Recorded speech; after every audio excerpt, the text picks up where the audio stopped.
There are some food combinations that don't just fill your stomach. They warm your soul.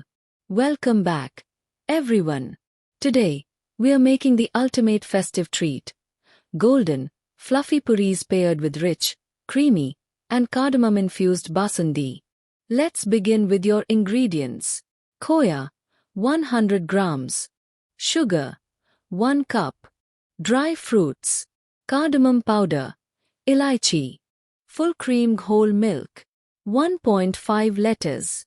High fat is crucial for thickness. In a pan, add milk.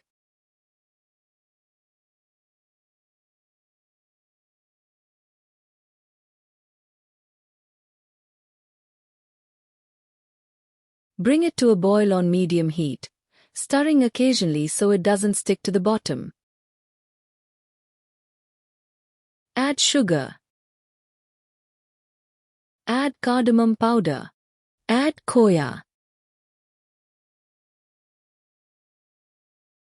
Once it boils, lower the heat.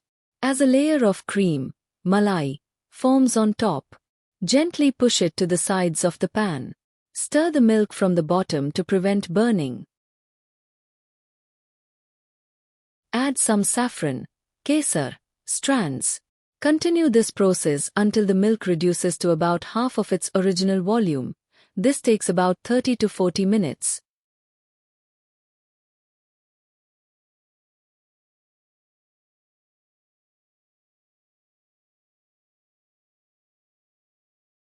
Scrap all the accumulated cream from the sides back into the milk.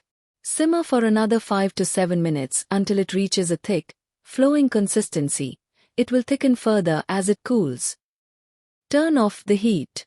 Let it cool to room temperature. Then refrigerate for at least half an hour.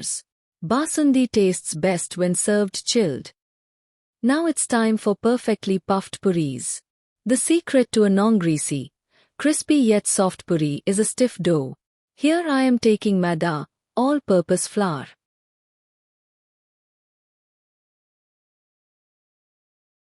Once our flour is swift, add salt to taste, and 1 teaspoon of oil.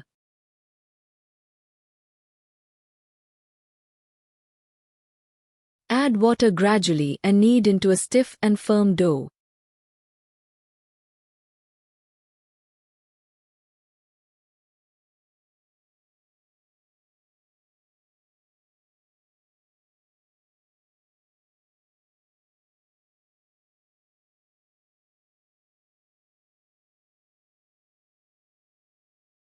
Cover the dough with a damp cloth and let it rest for 15 minutes.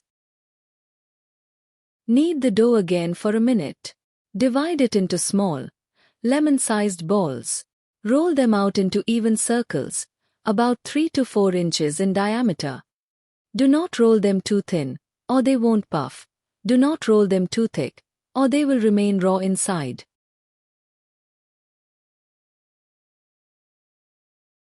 Heat oil in a deep pan on medium-high heat. Drop a tiny piece of dough into the oil. If it rises to the top immediately without burning, the oil is ready. Gently slide a puri into the hot oil. Press down very gently with a slotted spoon in a circular motion. This forces the puri to puff up. Once puffed, flip and fry until it turns a beautiful golden brown on both sides.